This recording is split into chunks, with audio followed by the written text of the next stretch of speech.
bonjour, Monsieur le Président du Centre national de la musique, chers collègues. Alors en France, l'activité culturelle, la musique est l'activité culturelle la plus plébiscitée, de la musique avant toute chose, disait Paul Verlaine.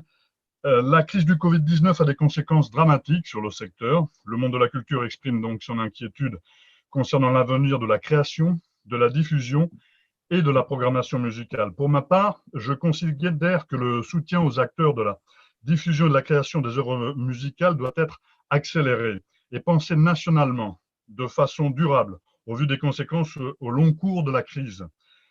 Il est nécessaire de venir en aide en priorité et très vite aux petites structures qui maillent notre territoire, qui ne sont pas les plus rentables, mais bien les plus fragiles. Elles sont pourtant le socle culturel sur lequel s'appuie la diffusion, 90% de la diffusion du spectacle vivant. Je souhaiterais donc que vous interrogiez sur les dispositifs d'aide déployés par le CNM dans le cadre de la crise sanitaire.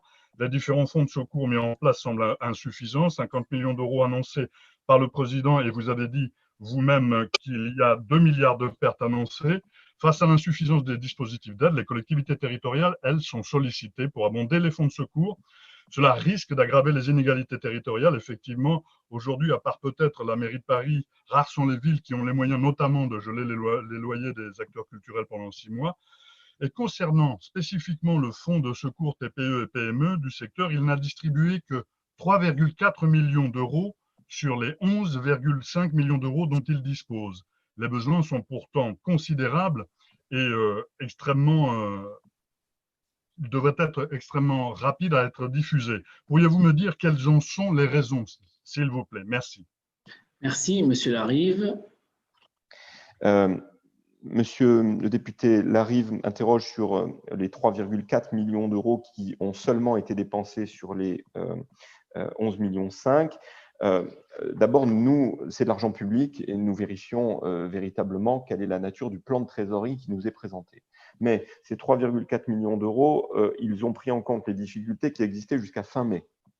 J'ai tendance à penser que le plus gros des difficultés pourrait arriver autour de l'été ou à l'automne. Donc, tant mieux si on n'a pas dépensé tout cet argent. Et encore une fois, 27 mai 2020, 11h45, je n'ai pas connaissance de la moindre défaillance d'une association ou d'une société commerciale dans le champ de notre aide.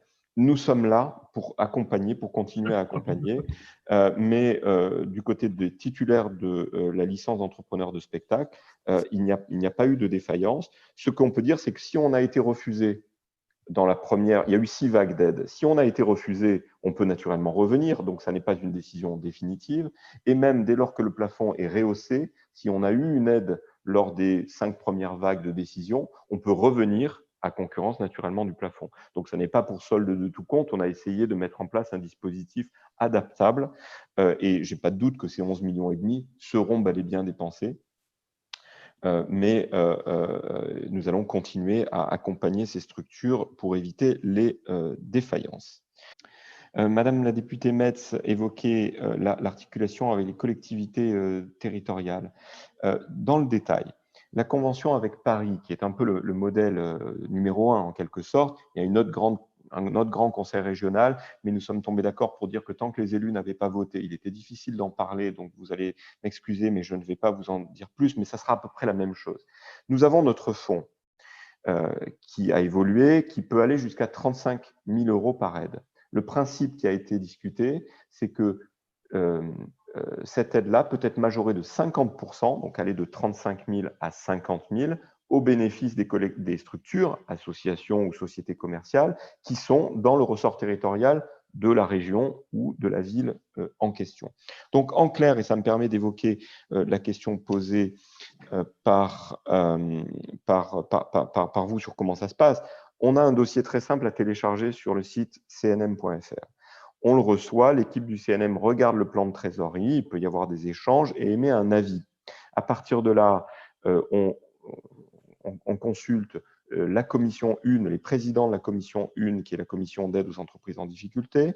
On consulte la SACEM, la DAMI et les Spédidam, puisqu'ils ont mis 1,5 million dans le fond. Tout ça se passe par voie électronique, le jeudi en général. Et ensuite, l'avis est proposé à la signature du président qui signe et les fonds arrivent en 15 jours. Bon.